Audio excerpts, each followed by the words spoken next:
여러분 안녕하십니까? 국민만 보고 가겠습니다. 국회의원 신동욱입니다. 마음이 참 심란합니다. 이제 내일 오전 11시 헌법재판소가 윤석열 대통령에 대한 파면의 최종 결정을 내립니다. 그동안 저희는 이번 탄핵소추가 매우 잘못된 것이다라고 주장을 해왔고, 실제로 또 반드시 그런 절차적 문제, 그 실체적 사실에 관한 문제가 파면에 이를 정도로 중대하다고 생각하지 않기 때문에 내일 반드시 기각이 나올 것으로 생각을 합니다만, 또 일각에서는 그 반대로 주장하시는 분들도 많이 있죠. 사실 제가 오늘 어느 쪽에 무슨 예언을 하듯이 말씀드리는 것은 적절치는 않습니다만, 어떤 결과가 나오더라도 저희 입장에서는 사실은 상당히 이번 윤석열 대통령의 탄핵소추 자체에 대해서 너무너무 아쉽고 잘못된 것이 많다라는 저희 주장만큼은 아마 변하지 않을 것 같습니다. 그 이유를 지금부터 하나하나 설명을 드리도록 하겠습니다. 국회의 소추인단이 윤석열 대통령을 탄핵 소추한 사유는 크게 보면 5가지입니다. 첫 번째가 12월 3일 날 불법 계엄을 선포한 것, 그리고 두 번째가 국회 정치활동을 금지한 포고령 1호를 발표한 것, 그리고 군경을 동원한 국회활동 방해, 군대를 동원한 선관위 압수수색, 그리고 정치인, 법조인 등 체포, 이 5가지입니다. 이 가운데 이 5가지가 다 혐의가 인정되어야지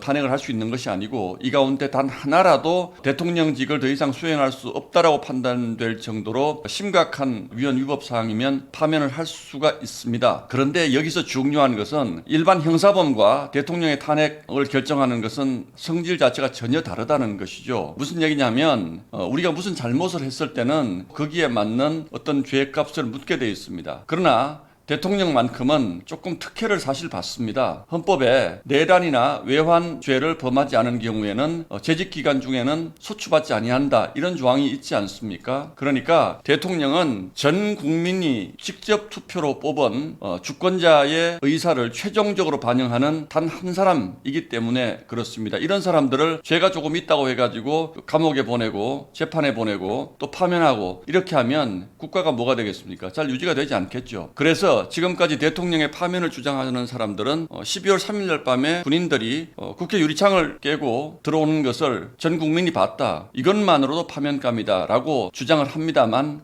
사실은 그렇게 단순한 얘기는 아닙니다. 하나하나 좀 살펴보죠. 자, 12월 3일 날 불법 계엄을 선포한 것 자체가 위헌 위법이다 라고 하는 점에 대해서 대통령 변호인단은, 아니 대통령이 갑자기 아무 이유 없이 그렇게 한 것은 아니지 않느냐, 야당이 그동안 정말 있을 수 없는 탄핵을 남발하고 또 특검을 또 남발하고 또 입법 폭주하고 예산안 일방적인 삭감하고 해서 도저히 국가 운영을 못하게 만들었기 때문에 그렇게 할 수밖에 없는 그런 상황이었다, 이렇게 주장합니다. 그 가운데 하나의 예를 들어서 국무위원 탄핵만 하더라도 무려 30번이나 했고, 지금까지 선고가 나온 9건 모두 다 기각이 됐습니다. 그러니까 야당이 주도해서 탄핵한 국무위원들 다 잘못된 탄핵이다, 아무 이유 없는 탄핵이다라는 것이 헌법재판소 판단으로 결정이 난 겁니다. 그러면 국회가 이렇게 횡포를 부리고 있는데 대통령이 아무것도 안 할 수 있느냐라는 데에서는 논란이 있을 수가 있는 거죠. 비상계엄 선포 자체가 대통령이 헌법에도 없는 어떤 초헌법적 수단을 동원하는 것이 아니고, 헌법에 분명히 비상계엄을 선포할 수 있도록 되어 있습니다. 이게 과연 비상계엄 선포 요건이 되는지 안 되는지, 이 부분 하나 따져봐야 되고요.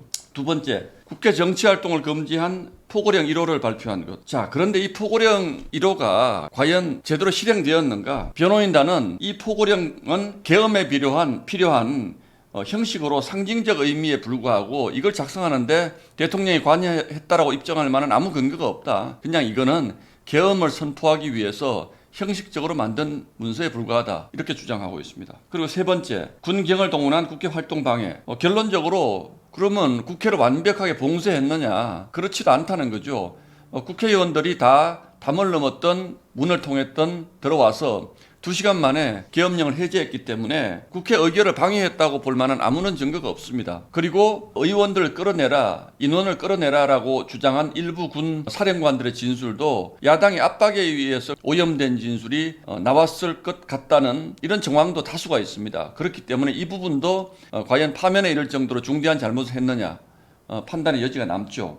선관위 압수수색, 이것도 그렇습니다. 결과적으로 보면 선관위에 뭔가 잘못된 것이 있다라고 생각해서 점검 차원으로 들어갔지 서버를 떼어서 가져갔다거나 이런 것이 전혀 없기 때문에 이것도 논란이 있습니다. 그리고 정치인과 법조인을 체포하라고 지시했다는 것, 대통령은 그런데 체포를 지시한 적도 없고, 그리고 실제로 이 명단이라는 것에, 홍장원 국정원 차장의 명단이라는 것에 나오는 정치인들 가운데 실제로 체포 당하기 직전의 상황을 경험했다라든지 이런 사람이 전혀 없습니다. 그래서 이런 모든 것들이 민주당의 성급한 내란몰이 때문에 빚어진 일이다. 그래서 12월 3일 날 밤에 계엄 사태가 있었고 12월 14일, 그러니까 열흘 만에 대통령이 탄핵 소추가 되었는데, 이 과정 또한 국회에서 충분한 조사가 이루어진 것도 없다. 민주당이 이것은 그냥 내란이다라고 주장을 하면서 탄핵을 했기 때문에, 탄핵 심판하는 헌법재판소 입장에서도 이 실체적인 진실을 하나하나 따져보면 이게 과연 대통령을 탄핵할 만한 사안인가라는 의문이 들 수밖에 없다는 겁니다. 그리고 두 번째, 절차적 문제가 있지 않았습니까? 수사권한 없는 공수처가 대통령을 불법 체포해서 조사하고 또 구속시키고, 이런 과정이 문제가 있다는 것은 이미 법원의 판결로 지금 확인이 된 것이고요. 헌재 심리 자체도 일방적으로 변호인단의 허가를 받지 않고 변론 기일을 헌법재판소가 속도전으로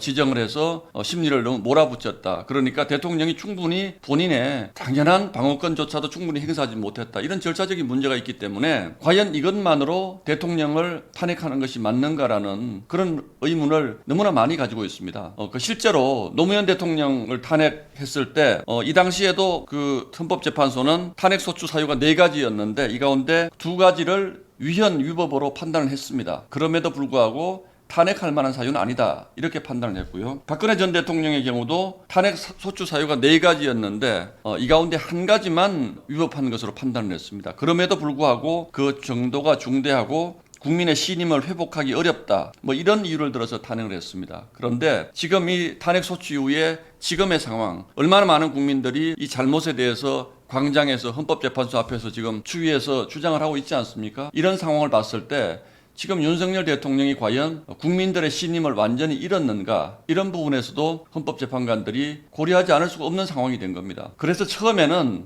민주당이 짜놓은 내란몰이의 프레임으로 탄핵은 기정사실로 생각하고 절차를 진행하던 헌법재판소도 이거 자꾸 하다 보니까 이렇게 하면 안 되겠는데, 그래서 8대0에서 5대3이 되고 또 지금은 4대4로 기각될 것이다, 이런 전망까지 나오고 있는 것입니다. 제가 듣기로는 헌법재판관들도 이걸 어떻게 처리해야 할지 상당히 고민이 많았고, 심지어는 문영배, 이미선 두 재판관이 4월 18일 날 퇴임을 하는데 그 이후로 미룰 것이다, 이런 얘기까지 나오지 않았습니까? 그러나 그건 현실적으로 불가능한 얘기고, 그래서 어쩔 수 없이 지금 5대3 또는 4대4 구도에서 헌법재판소가 선고를 할 수밖에 없는 이런 상황에까지 온 것 같습니다. 지금 민주당 주장대로 8대0이라면 지금까지 시간을 끌 이유가 없었겠죠. 이미 3월 중순 전에 선고를 했을 텐데, 제가 생각하는 합리적인 추론은 그렇지 않았기 때문에 지금까지 시간을 끌고 왔고, 2가지 이유, 이 사건을 바라보는 실체적 진실에 관한 이유 하나, 두 번째는 절차적 정당성에 관한 문제, 이 2가지 때문에 헌법재판소가 탄핵을 인용하기는 매우 어려울 것이다, 저는 이렇게 보고 있습니다. 내일